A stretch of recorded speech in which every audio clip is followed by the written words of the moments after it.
యోగాతో బరువు తగ్గటం సులభం కేవలం 21 రోజుల్లో.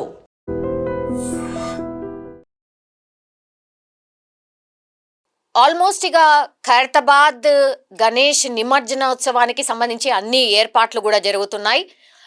ఆల్రెడీ ఆ వర్క్ కూడా స్టార్ట్ అయిపోయింది. అండ్ నిన్న అర్ధరాత్రి వరకే 12 గంటల వరకే ఖైరతాబాద్ మహాగణనాథునికి సంబంధించిన దర్శనాలన్నింటినీ కూడా నిలిపివేశారు. ఇప్పుడు క్రెయిన్కి సంబంధించిన ఈ వర్క్స్ అన్ని కావచ్చు, లేదంటే ఆ గణనాథుణ్ణి ఈ టస్కర్ మీద కూర్చోబెట్టే కార్యక్రమాలు కావచ్చు, ఒకవైపు ఇవన్నీ కూడా జరుగుతున్నాయి. కానీ షాకింగ్ విజువల్స్ అండ్ ఒక రకంగా చెప్పాలంటే నాకు ఈ వార్త చెప్పాలంటే కూడా నిజంగా కూడా సిగ్గైతుంది. ఎంత ఘోరం అసలు. ఇప్పుడు మీరు ఆ మహాగణనాథుణ్ణి దర్శించుకోవడానికి ఎక్కడెక్కడికెళ్ళో భక్తులు వస్తారు, భక్తితోనొస్తారు. విఘ్ననాయకుడిని మొక్కి మమ్మల్ని చల్లగా చూడు దేవుడా అని, అట్లాగే మా మొక్కులు ఏమన్నా ఉంటే తీర్చు దేవుడా అని మొక్కే వాళ్ళు చాలా మంది ఉంటారు. ఇక కొంతమంది పక్కన మీకు స్క్రీన్లో ప్లే అవుతుంది చూడండి ఒకసారి ఆ విజువల్. ఎవరైనా సరే మీ ఇళ్ళల్లో కూడా ఆడపిల్లలు ఉంటారు, మీ ఇళ్ళల్లో కూడా అక్క చెల్లెళ్ళు ఉంటారు, అమ్మ నాయన ఉంటారు, వీళ్ళందరూ ఉంటారు. అవి చూసిన తర్వాత, ఈ విజువల్ చూసిన తర్వాత మీరందులో కనబడుతున్నారు అని తెలుసుకున్న తర్వాత ఒక్కసారి ఊహించుకోండి, మీకు కూడా ఓ అక్కనో చెల్లెనో అమ్మ నాయన ఇవన్నీ చూస్తారు కదా.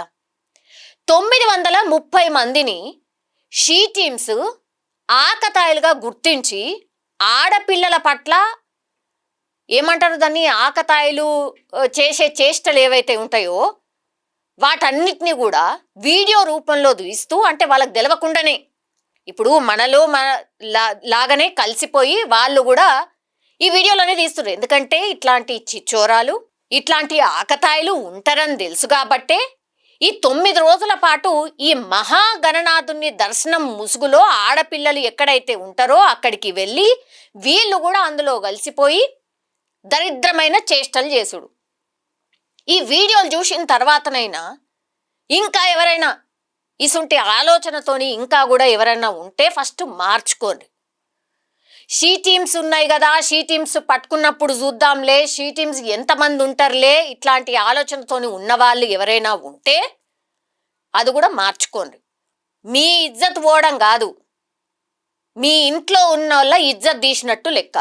అయినా ఏం పనులు ఇవి? దేవుని దగ్గరకు వచ్చినప్పుడు మీరు చేయాల్సింది ఏంది, మీరు చేస్తుంది ఏంది? ఇట్లేనా ఉండేది? మొత్తం దేశవ్యాప్తంగా ఈ మహాగణనాథుడు ఎట్లా ఉన్నాడు ఏంటి, ఇంతమంది ఇన్ని లక్షల మంది దర్శించుకుంటున్నారట, ఎక్కడెక్కడికెళ్ళో వచ్చి చూస్తున్నారట, విదేశీయులు కూడా వస్తున్నారట అని ఒకవైపేమో మన గురించి చాలా గొప్పగా చెప్పుకుంటుంటే, ఇగో ఈ షీ టీమ్స్ పట్టుకున్న వాళ్ళని చూసిన తర్వాత ఇజ్జత్ పోదా? అయ్యో ఆ మహాగణనాథుడి దగ్గరనే ఇట్లాంటి పనులు కూడా జరుగుతున్నాయి అనేసి కూడా ఈ వార్త బయటకు రాదా? ఎంత దారుణంగా ప్రవర్తిస్తున్నారు అసలు.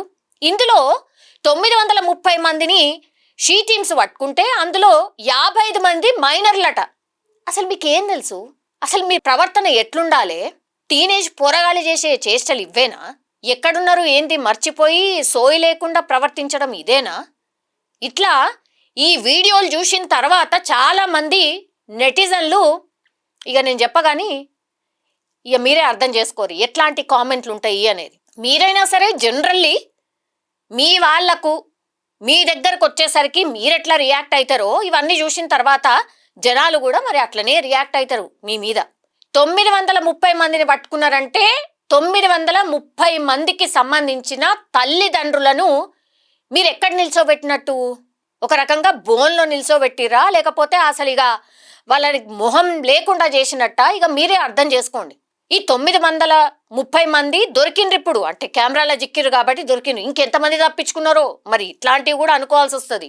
ఒకవేళ అసలు షీ టీమ్స్ అనేటివి లేవనుకోండి, ఎంత దారుణం అన్నట్టు అది.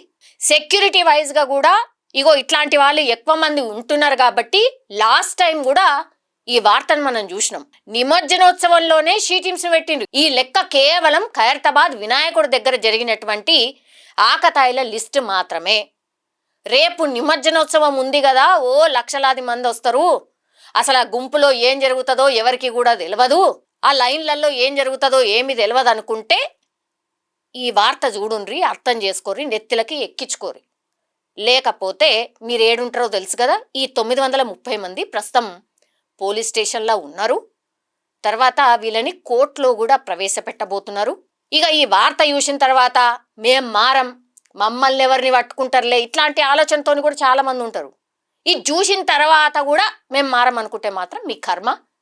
ఇక నిమజ్జనోత్సవం అయిపోతుంది కదా, అంటే సండే రోజో లేకపోతే మండే రోజో, మరి ఈ లెక్క ఎంత పెరుగుతుందా లేకపోతే తగ్గుతుందా లేకపోతే జీరో ఉంటుందా చూడాల్సిందే. నేనైతే ఆశిస్తున్నా జీరో ఉండాలని. అయినా సరే మాకు ఏమీ లేదు, మేము అన్నీ వదిలేసినాం అనుకున్న వాళ్ళు మాత్రమే వార్తల్లో నిలుస్తారు అని నేనైతే అనుకుంటున్నా. నిజంగా ప్రస్తుతం ఉన్నటువంటి సమాజం దేనికి ప్రయారిటీ ఇస్తుంది? ఆర్థిక సంబంధాల చుట్టూ మాత్రమే తిరుగుతోంది. మళ్ళీ ఎన్నికలంగానే చాలా విరక్తి కలుగుతున్నాం. మంచి అనిపిస్తుంది కదా, లేడీస్ కూడా ఛాలెంజింగ్ జాబ్స్ చేసినప్పుడు చాలా బాగుంటది. ట్రాఫిక్ అసిస్టెంట్స్ గా నియమించిన ట్రాన్స్జెండర్స్ అందరితో సాల్యూట్ చేయించుకుంటున్నారు. ఫుడ్ డెలివరీ ఇవ్వటానికి వెళ్ళినటువంటి డెలివరీ బాయ్ అనిల్ పై కళ్ళ ముందు